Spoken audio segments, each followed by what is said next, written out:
Hello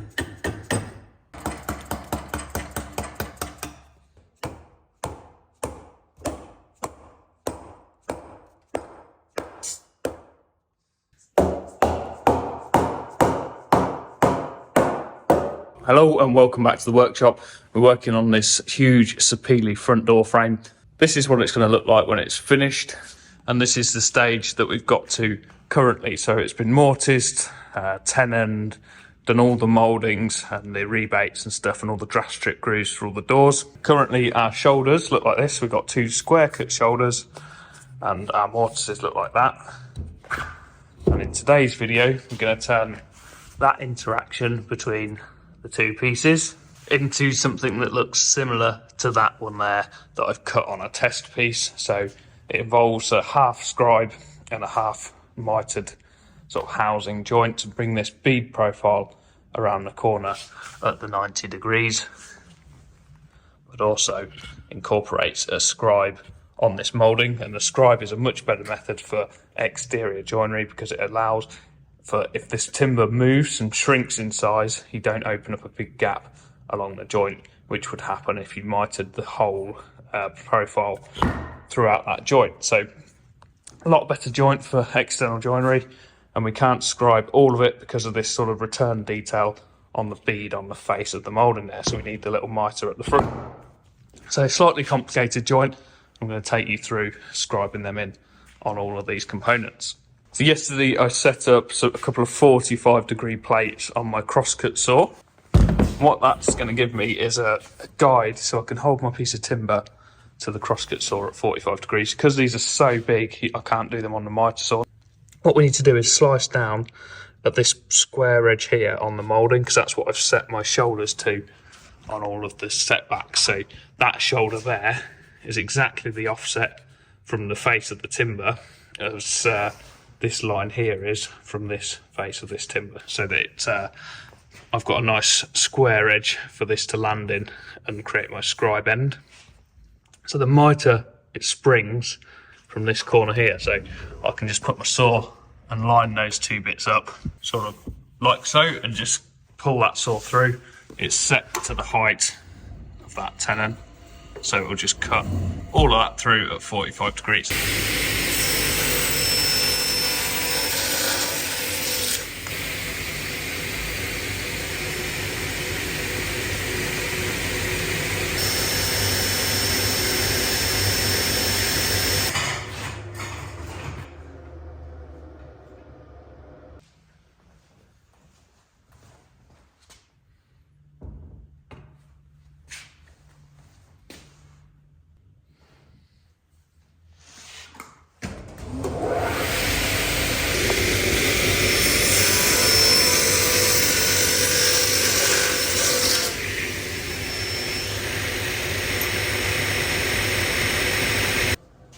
With them cuts made, just dropping the vise, I'm going to take out the rest of that bit of material.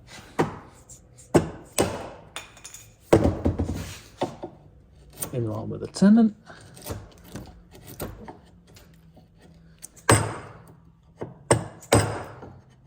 If you remember when we cut the tenons on the bandsaw, I stopped it in line with this shoulder. We could have run that cut all the way up to this position here on most of them, and you wouldn't have seen it in the finished joint, but it would have meant that this section of timber would be disconnected from the tenon all the way back to this position here. So I think it's a stronger joint to keep it all connected. Just remove this little bit by hand now. That's a 90-degree joint, so the 45 is the intersect between it, so that gives us a cross-section profile of the piece that will be coming in here. So I just need to cut and scribe in on that point there with a chisel. I'm going to scribe it back to roughly that depth there. I'm not going to cut all this all the way through so it's a full scribe. I can cut it back to somewhere here. I mean, the idea would be cut it back to this flat section here, but that is a lot of material to remove and there's no need to do it. So I'm going to go to about there. Just going to make it a little bit easier for myself. Drill some of the material out.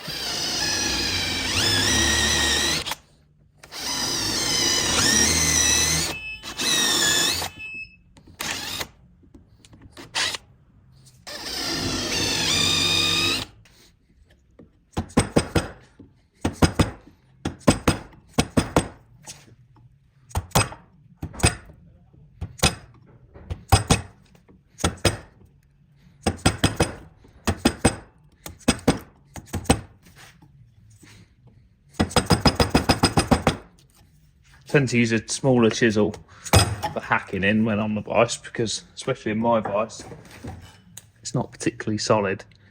You get a bit more effective removal than using a wide blade.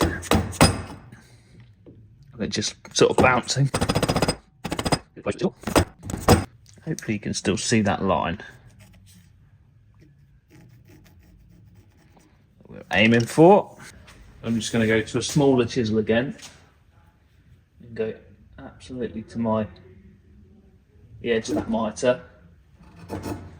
Just pair it in. I'm just going slightly in from the edge, so it leaves a bit more material on than is perfectly to the corner of the mitre, so it's almost just, I need to remove a little bit more, but then undercutting slightly, so I'm raising the back of the chisel, undercutting, so that edge will be slightly proud, but when it gets clamped together, it will sort of compress tight into the other component. A little bit of a cheat. Just leaving a little bit extra on. You can always take a little bit more off.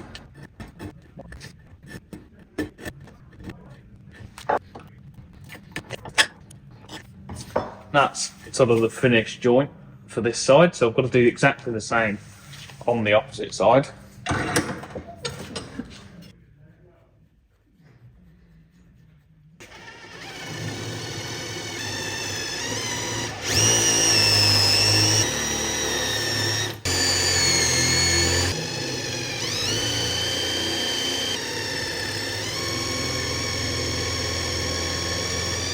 Don't ask me what drill bit that is, because I would love a set of these. That has lasted me 15 years and it's still superbly sharp.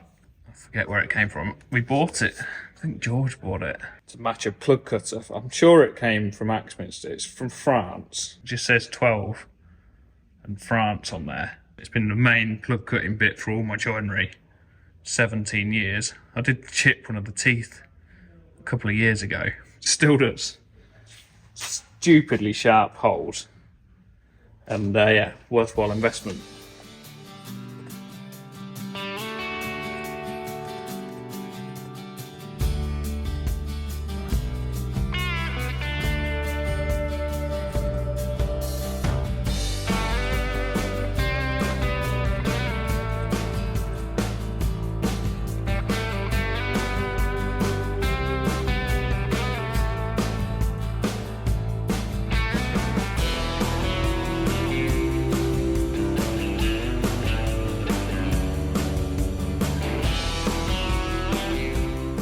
Yeah, it should look something along the lines of that. So then we've got 50mm of solid that needs to be chopped out of the joint, and then the front part of it, 50mm from the mortise, is a mitre. When you're cutting these on the saw, I always err on the side of caution, try and keep away from this edge if anything. I'll push that up to that edge, clamp that down, and get a really accurate 45-degree cut then. Not quite accurate off the saw there to what I need, and I can see that because I've set this gauge up off the end of my tenon to my accurate to my 68mm, which I know it needs to be, look, and that aluminium is absolutely perfect to my 68mm, but my cut off the saw is just like a millimetre out, so that is the perfect edge to guide a chisel down. So I can get a wide chisel like this one, just run it down as long as it's nice and sharp. Just run it into the grain, using as much of the surface of the aluminium as I can. It gives me my true 45 mitre. I can get rid of that. And then chisel again, scribe to that sharp edge that I've just chiselled on. You can of course do this process entirely by hand. Instead of cutting this face on a saw, you can use that guide, just cut slightly away from it with a tenon saw and then chisel it in, exactly like I have done there. But it's just quicker, and it's nice to get all that material out of the way without any hand working.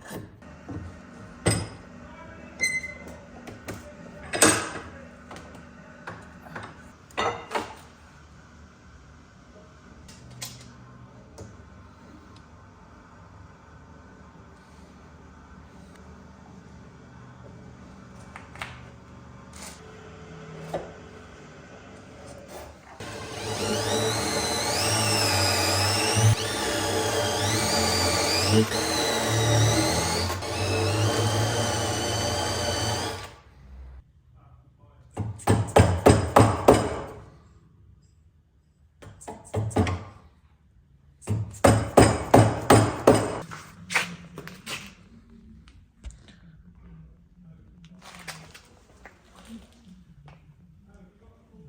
that gets us to a joint that looks like this one. So that's the tenon side scribed nicely to match the mouldings with the mitre at the front. So obviously the part it's going into with the mortise now needs to be prepared to accept the same sort of cutout. From this sort of line here, I've done it 50mm, so there's 50mm of material that remains solid in this piece, and it's then up to the back of this mitre here, so it's around 14mm from this face. So I set my gauge to the depth of that where the scribe finishes on here, and then marked it along the piece of timber there. Then I've marked in the centre section that I've not chopped, so that's the depth of my scribe here, the corresponding part on that piece of timber. And that's hash section there is what I've got to chop out to the depth of the shoulder line there, so that this shoulder can butt onto that face. So I'm going to make up a little router jig to that size that I can then just router in and remove that nice and even and easily, and then that leaves me with a nice little mitre cut to do out the face of this bead, which is a bit easier because there's less material in the way. I'm going to use the 50mm template profiler for this cut with them disposable carbide inserts because it just cuts buttery smooth. Then I've got a little jig here with the mortise position marked on the back of it, just to line that up, clamp it on, and that will mill that down to the same depth as that rebate, hopefully. Just put a couple of tab washers on there just to locate it on that rebate.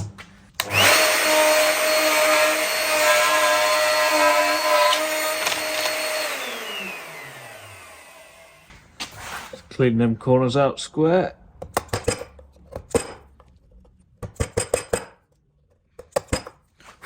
Then the theory is that this jig will again give us that mitre. So what you can do is clamp that in place and chisel that out by hand.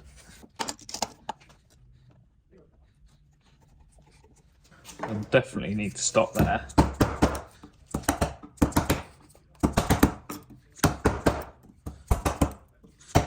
So it's moving.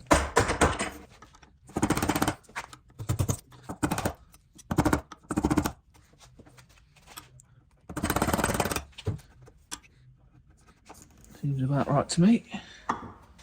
Switch that over. It's all going back now.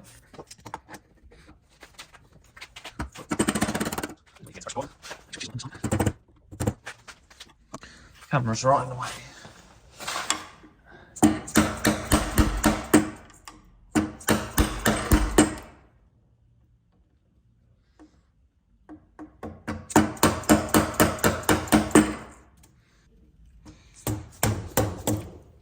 Really want to do that.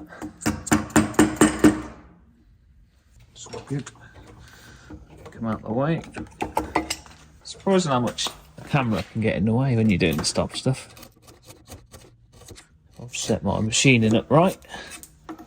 They should be pretty flush, which they are, which is nice to see. In fact, quite unusual to see. And see if you'll fit in.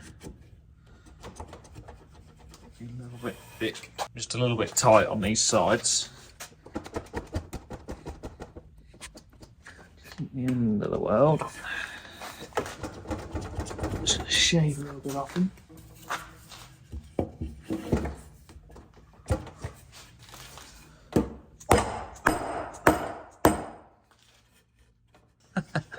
It's not too bad.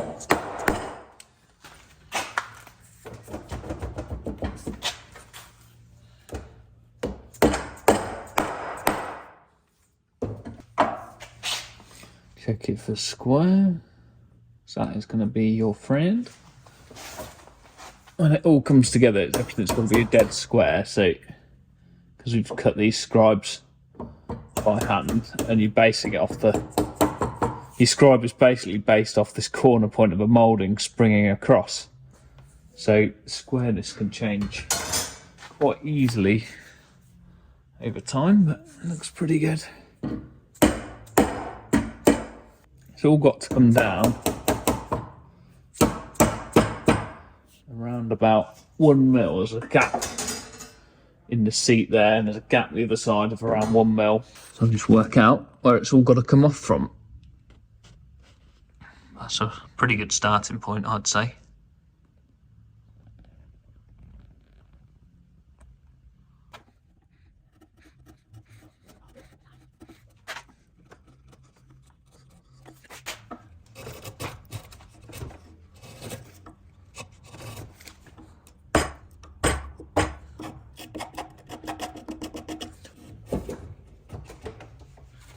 There we go. Not too shabby, I don't think, for the first one. Gap on the back's okay. There's a little bit of a taper in it, actually, which I'm not overly impressed with. So I might just clean a tiny bit more out of this bottom of this mitre, and that'll just bring this joint just a little shade of a gap in there. It'll help that. And then I'm just going to do a couple of other different ones to see if there's an difference in these shoulders. There shouldn't be, but it might just be the cut. This shoulder cut might not be quite square off the saw. Here's another one I've just cleaned out with using a little router jig just to speed the process up. So just test fit that.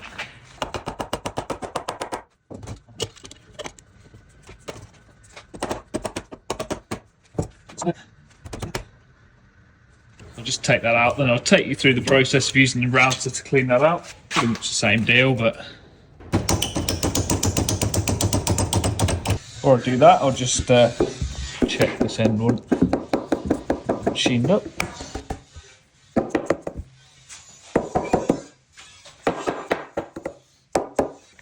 Tell you what, without any clamps or anything,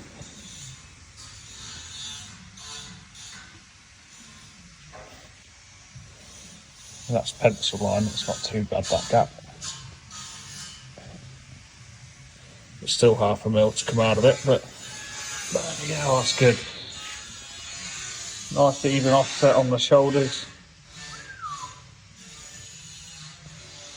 Really pleased. So router jig is basically start from this stage here, so you've routed out that section, then use my guide to put a couple of lines on here, exactly the same as before. So it's really important. This is dead handy having a fresh one of these cut, so the edges are really nice and sharp. You get really accurate joinery. And you've got them 2 lines here. I'm just going to tick them over so I can see them. Mitre glued a couple of strips on with 45-degree cuts, and the gap between them there works out to be exactly the gap on these, the ends of these. So basically you're mitre gluing it around that piece of timber there, so you've got the same cut. You're effectively creating the perfect joint in the jig. And I've got my marks there squared over from that perfect 45 off that aluminium guide, and I just centre it between the 2 of them. Make sure you clamp it onto a flat piece of the timber. Put a couple on just for security. Then using a top bearing router bit, this one's a bit different to my normal one that I use. It's got a longer length of cut.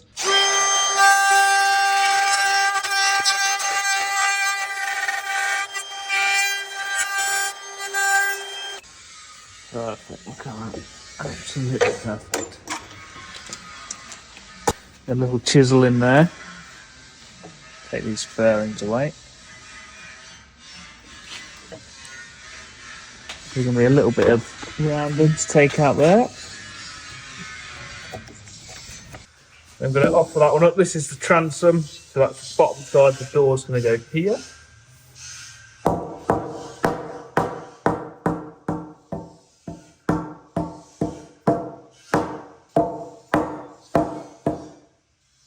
Without any clamping pressure. So that's a pretty good joint. It might want a tiny bit more off the mitre just to bring them together. So I'll just do that. George is living the dream again.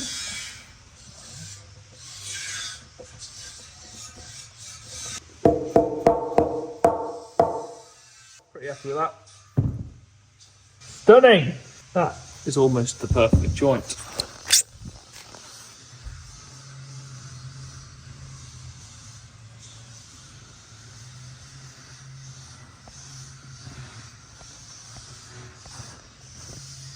So I've got a few more of them to do. That'll probably see me out today.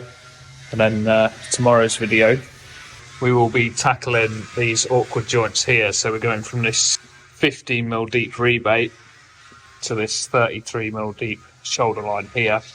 And the moulding is mitering like this down here. But on this side we've got a rebate, so got to cut like a diminished shoulder tenon in there for this side, and the same on that side, all in the same tenon. So really tricky joint. Like I say, I'll get all these ones all done today, but that'll be all I'll be filming for this video. So tell you what, I'm going to leave you with just the fitting of this last joint I've just done. It's just enjoyable. It's just so enjoyable. The perfect fit for such a big joint.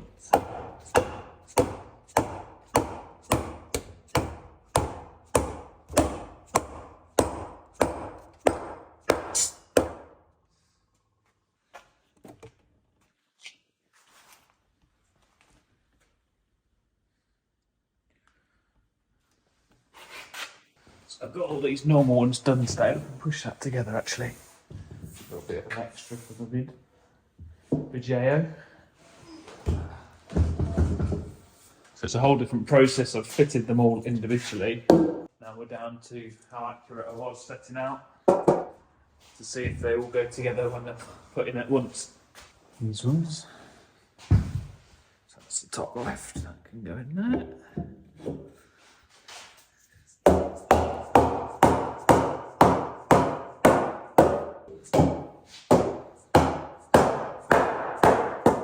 See if it'll fit. Interesting.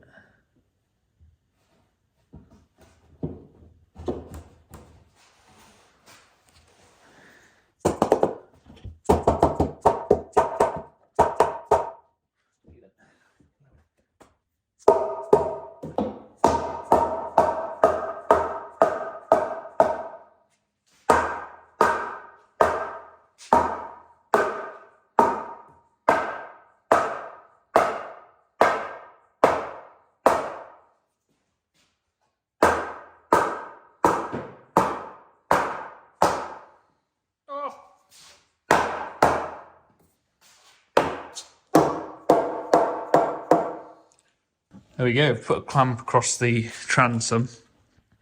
I've only got one clamp big enough to clamp this one up, but just on an initial dry run, that is looking really nice.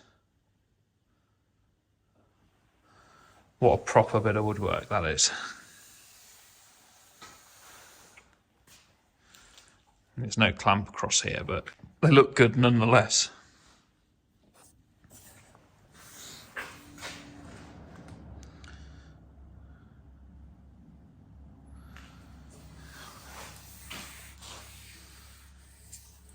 What beautiful detail.